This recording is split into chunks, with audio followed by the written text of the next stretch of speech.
Thank you for joining us on the news on NTA International. I am Lami Ali. Taking the news with me is Shegun Ajayi, the interpreter on sign language. Let's take the headlines. New President of Tanzania, Samia Suluhu Hassan, takes oath of office, urges the East African country to look forward with hope and confidence.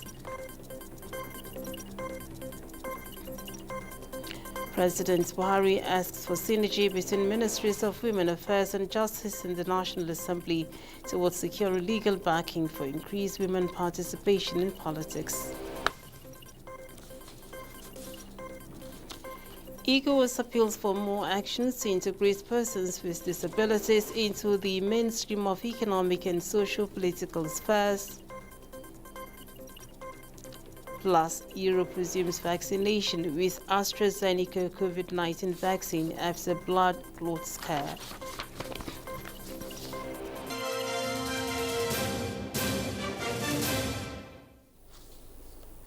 The new president of Tanzania, Samia Suluhu Hassan, says the country should unite and avoid pointing accusing fingers after the death of John Magufuli, urging the East African country to look forward with hope and confidence. President Samia Suluhu made the appeal as she took oath of office to become the 6th president of the United Republic of Tanzania. Adibola Brooksland Sunday reports that she is the first woman to assume the position in Tanzania and also the first female president in East Africa. Mimi Samia Suluhu Hassan naapa kwamba nitakuwa mwaminifu kwa Jamhuri ya Muungano wa Tanzania. Samia Suluhu Hassan is a soft-spoken woman, from vice president position to Tanzania's first female leader after John Magufuli's sudden death.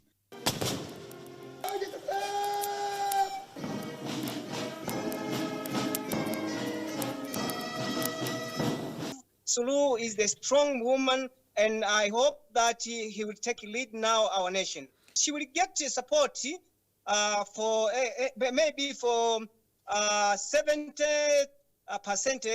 Has you know that culture and religious traditions is the problem here in Africa, not only in Tanzania. So some people are not believing that a woman like Suluhu will take a lead, will control each and everything, even the army. Born in 1960 in Zanzibar, a former slaving hub and trading outpost in the Indian Ocean, Samia graduated from high school, and at 17, she took a clerkship in a government office after she publicly said her finishing results were poor. After undertaking further study, she rose through the ranks to become a developmental officer in the Zanzibari government. She was employed as a project manager for the UN's World Food Programme, and later in the 1990s, Samia Suluhu was made executive director of an umbrella body governing non-governmental organizations in Zanzibar. She became a parliament member for the Makudunchi constituency from 2010 to 2015 and has been Minister of State in the Vice President's Office for Union Affairs since 2010. In 2014, she served as the Vice Chairperson for the Constitutional Assembly, which was tasked with drafting Tanzania's new constitution. Suluhu is married and have 3 sons and a daughter who is a member of the Zanzibar House of Representatives. After consulting with her Chamacha Mapinduzi ruling party, Suluhu will propose her possible successor as vice president to be confirmed by the National Assembly. Under the constitution, 61-year-old Suluhu will serve the remaining Magufuli's second 5-year term, which will expire in 2025. Adebola, Brooksland Sunday, NTA News. Back home, President Muhammadu Buhari has asked the Ministries of Women Affairs and Justice to collaborate more effectively with the National Assembly towards securing a legal backing for increased women participation in politics in the ongoing constitutional and electoral reform processes. This was while addressing members of the national and international working groups supporting the advancement of gender equity initiative during a courtesy visit. The president also lent his voice to the amendments of his party's constitution to provide for effective and meaningful participation of women in elective offices. State House correspondent Adam Sambu has details. Nigeria is more than ever committed to join in raising the bar for women's representation at all levels. Describing women as a credible force in strengthening Nigeria's democracy, sustaining her socio-economic fabric, and promoting the culture of peace, President Muhammadu Buhari said his administration will not leave anything to chance in promoting women's inclusiveness in national development. Given the size of our population, more can be done to improve the participation of Nigerian women in politics and in seeking elective office.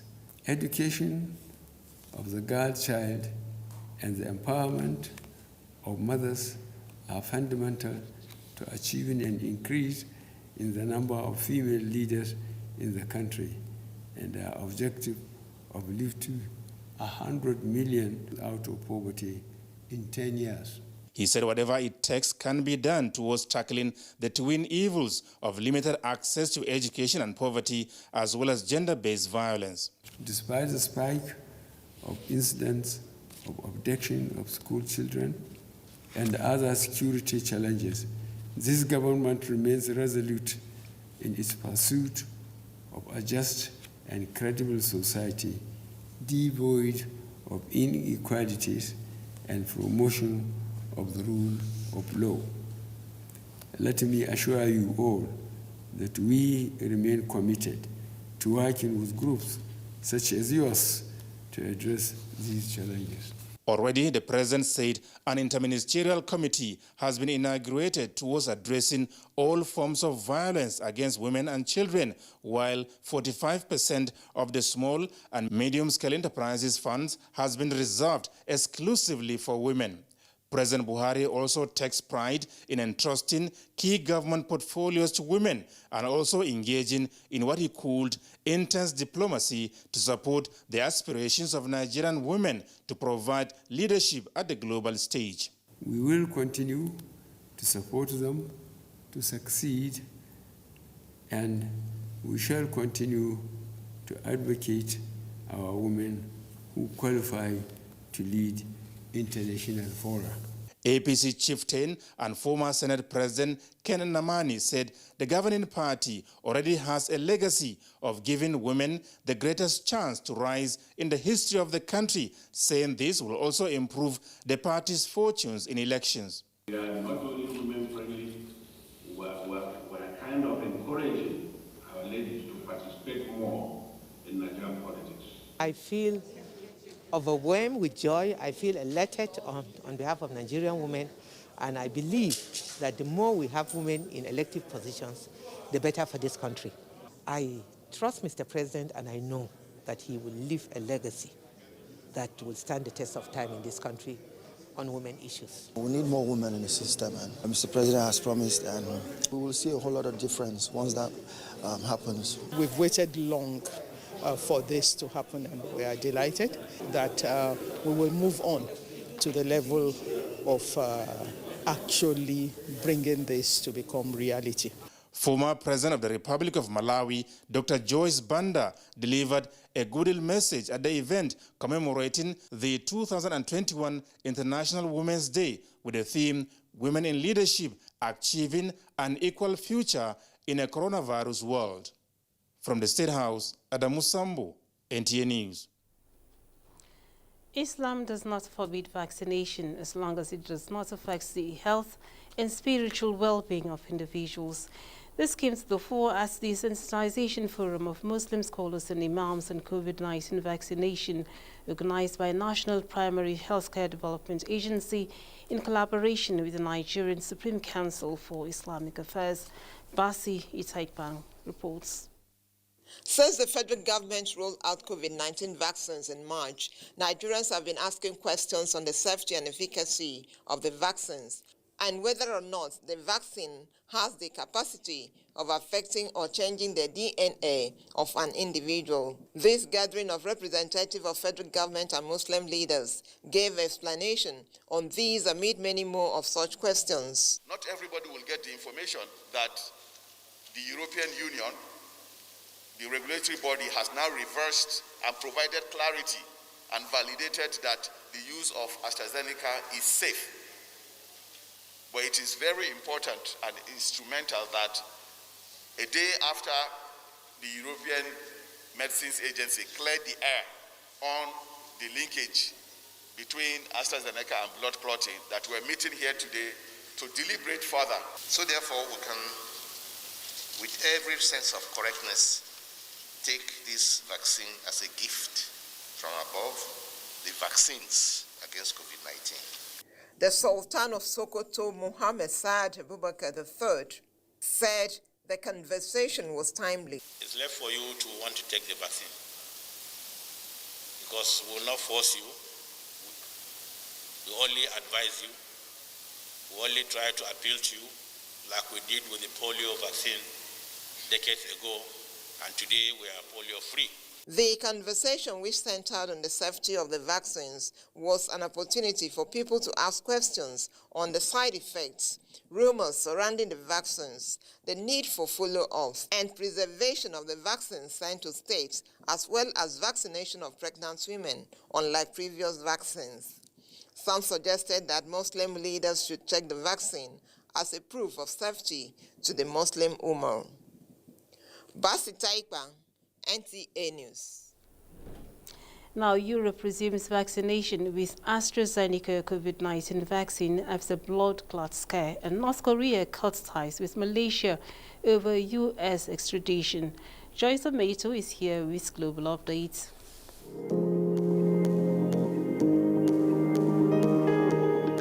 Director General of the World Health Organization, Dr. Tedros Ghebreyesus, has congratulated Tanzania's new president and said he hopes that they can work together to end the coronavirus pandemic. Tanzania has not published data on coronavirus since May 2020, and the government has refused to purchase vaccines despite calls from the World Health Organization. Meanwhile, several European countries have resumed vaccinations with the coronavirus vaccine made by AstraZeneca following a recommendation by European regulators that the benefits of the shot outweigh the risks.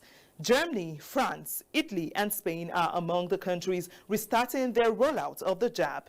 From France, Paris is set to enter a 4-week lockdown following the rapid spread of the UK coronavirus variants within the region. French Prime Minister Jean Castex said the variant accounts for nearly 75% of the new cases and that France is experiencing its third wave. France recorded more than 35,000 new infections within 24 hours, with 1,200 people in intensive care. Our next stop is Germany, where health authorities have warned of an exponential rise in COVID-19 cases, which threatens to overwhelm hospitals. Reports say the highly contagious variants are driving up case numbers in the EU's biggest country. In the Netherlands, coronavirus cases rose by 7,400 in 24 hours, marking the biggest increase since January. The Dutch government is set to decide in the coming days whether there is any room to ease the country's lockdown. Talking numbers, the world has recorded more than 122.5 million cases of COVID-19, and Nigeria accounts for 161,409 of that number. In other news, North Korea said it has terminated diplomatic ties with Malaysia over its decision to extradite a North Korean criminal suspect to the United States. This move is the latest development in growing animosity between Washington and Pyongyang as the North ramps up pressure on the Biden administration over a nuclear standoff. And that's a global update. I am Joyce Ometu.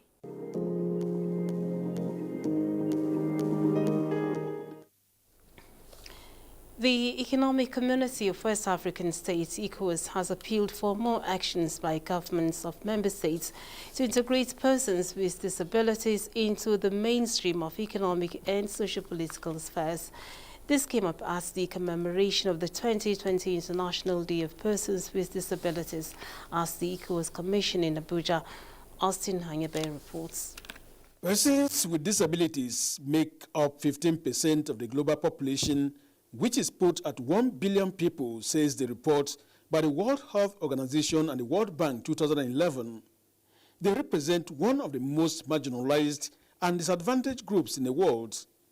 The concern by the ECOWAS Commission is that there is a strong link between disability and poverty, as 1 in 5 world poorest are persons with disabilities. ECOWAS is worried that despite several conventions by the United Nations, African Union, policymakers and implementers have neither recognized nor prioritized this issue. The event, therefore, is to draw attention of national governments to the impacts of the COVID-19 pandemic on people living with disabilities and how to promote, protect, and ensure the equal enjoyment of their human rights in line with the United Nations Convention on the Rights of Persons with Disabilities. Last year was the COVID year, and we wanted to make sure that as governments are responding to COVID, their response should be inclusive, and that persons with disability should be mainstreamed into the response of COVID. Now that we are going through a recovery phase, we want a situation where persons with disability will be included in all processes, whether in policy or whatever they will be doing. Nigeria government has taken steps to mainstream them into the socio-political and economic affairs with the establishment of the Commission for People with Disabilities. What I think the Commission should do first is to come up with a blueprint, a very comprehensive blueprint on how to engage, and empower people living with disabilities. The theme of the event is from COVID-19 towards a sustainable and resilient ECOWAS for all persons with disabilities. Leave no one behind. In Abuja, Austin Anyebe, NTA News. And you're watching the news on NTA International, reaching you from Abuja. Time now for a breather. We shall be back with more stories after the break.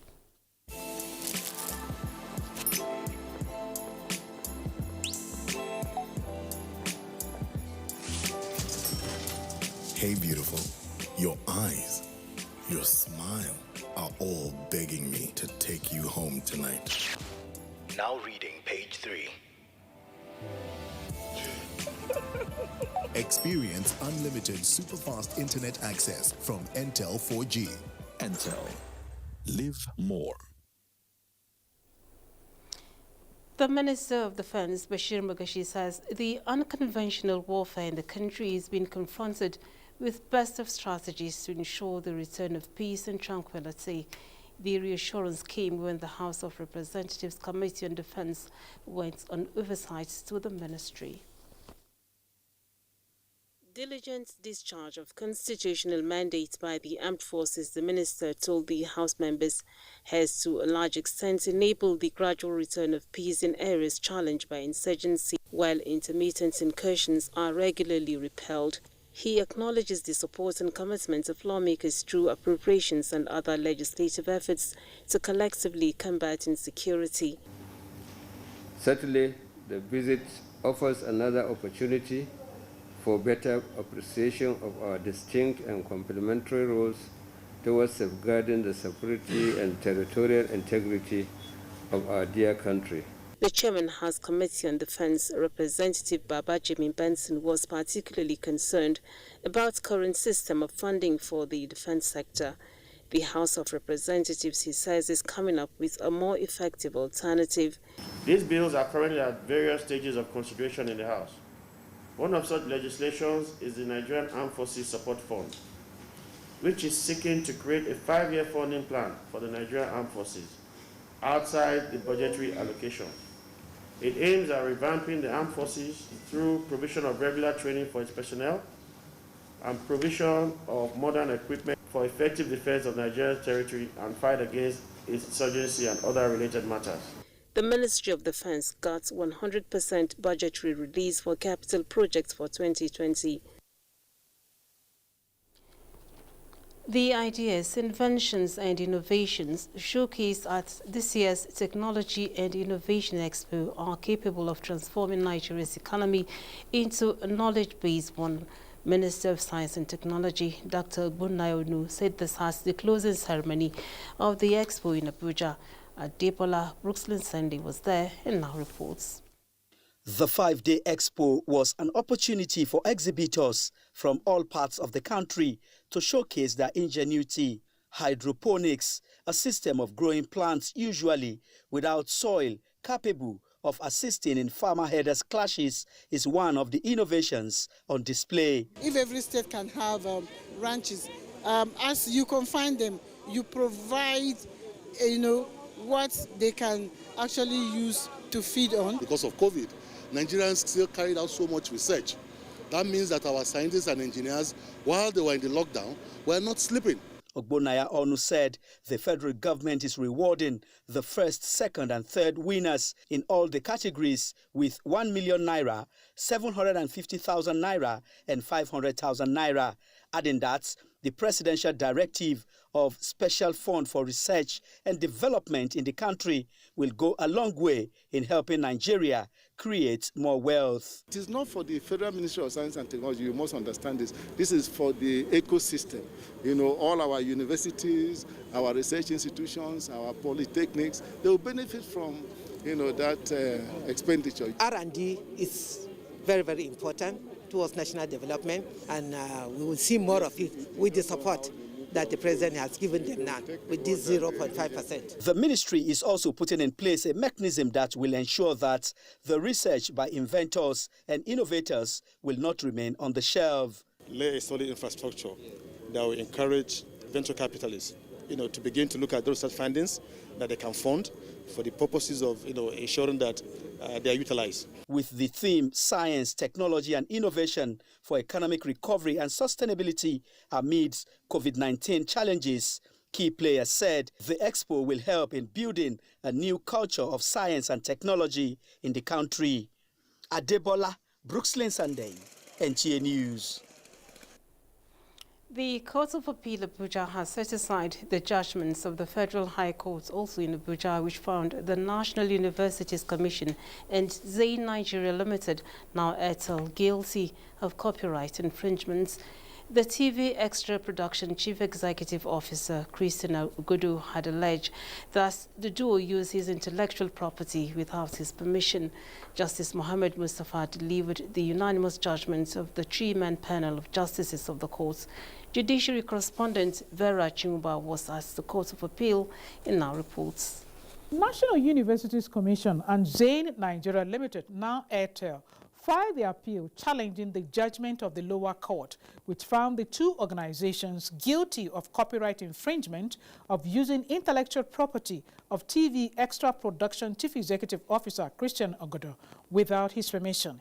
In allowing the appeal, the Court of Appeal, in a unanimous judgment of three-man panel of justices delivered by Justice Mohammed Mustafa, said the trial court erred and ought not have assumed jurisdiction on the ground that the action was statute barred and therefore contravened Section 2A of the Public Protection Officers Act. The court also held that the award of 500 million naira as damages was in error. Oh, it was a fantastic judgment. I'm sure our clients are happy, and effectively justice was done. We are dissatisfied at this point. That is TV Extra Productions Limited. We are dissatisfied, and we are going to challenge it on appeal further to the Supreme Court. The respondent, Christian Ogodo, a journalist, had commenced the suit in 2008 against the appellants over a usage of his intellectual property without his permission. In Abuja, Vera Chimba, NTA. The non-implementation of the consequential adjustment of pensions arising from the implementation of the 2019 National Minimum Wage is becoming a thing of worry for members of the Nigerian Union of Pensioners. The retirees have given a 21-day ultimatum in compliance with the Trade Unions Act for their concerns to be addressed by the three tiers of government.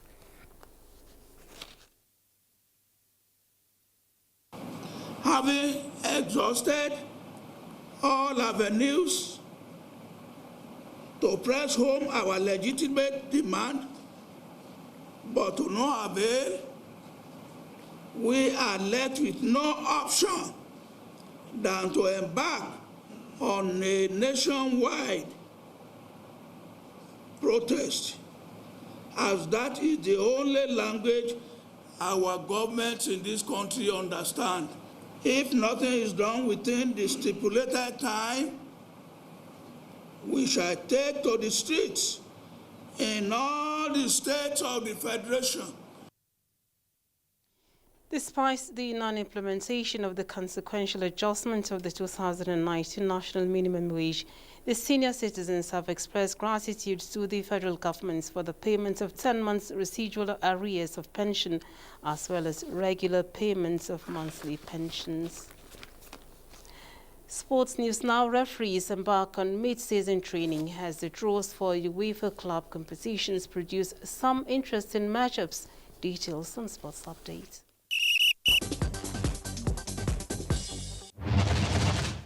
Quite a lot of things happening in the world of sports. Let's quickly bring you up to speed. I am Badi Adeleye. 29 FIFA-badged referees have completed a one-day mid-season fitness and mental training in Abuja in readiness for upcoming challenges in Nigeria and on the continent. The physical aspect after making the medical and 100% performance from them, because that is the basis for us to get matches both in CAF and FIFA. So they know what it means to them and they are committed to that. Meanwhile, Nasarawa United will be hoping to consolidate their position atop the Nigeria Professional Football League standings when they play away to Enugu Rangers this weekend in one of the matchday 17 fixtures. Former table toppers Kwara United are at home to Adamawa United. Lobi Stars host Rivers United. Kano Pillars are away to Wiki Tourist, while Heartland and Warri Wolves have a date. Elsewhere, Arsenal will be hoping to do the double over West Ham United in the Premier League this season, where both teams clash at the London Stadium on Sunday, with the match live on NTA Network from 3:30 in the afternoon. Still talking European football, there will be a repeat of last year's UEFA Champions League final in the quarter-final stage this season after Friday's draw pitted holders Bayern Munich against Paris Saint-Germain, the 2020 losing finalists. Liverpool were also drawn against Real Madrid in a repeat of 2018 final. Manchester City will take on Borussia Dortmund, with Chelsea and FC Porto facing off. Similarly, Manchester United have been drawn against Granada in the quarterfinals of the UEFA Europa League, with Arsenal facing Slavia Prague. Ajax and AS Roma have scores to settle, with Dinamo Zagreb and Villarreal trading tackles. And that will be all on Sports Update. I am Badi Adeleye. And those are the trending stories at this time on NTA International. We thank you for watching. Always remember to stand with NTA in the fight against rape and rapists. Be a star.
This vaccine is safe and it has been certified safe and usable by NAFTA.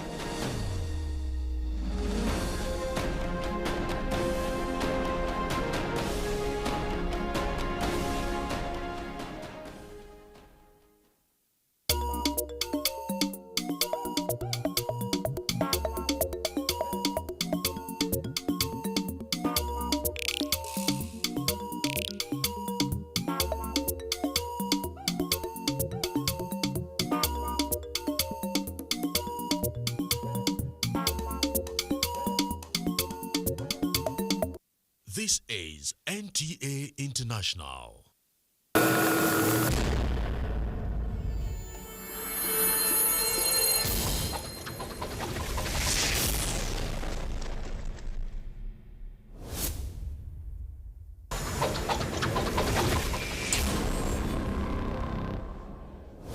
Governor Obiano's vision for the health sector is that Anambra should become the state with the highest health status in Nigeria and with unfettered access to healthcare delivery and near-zero disease burden.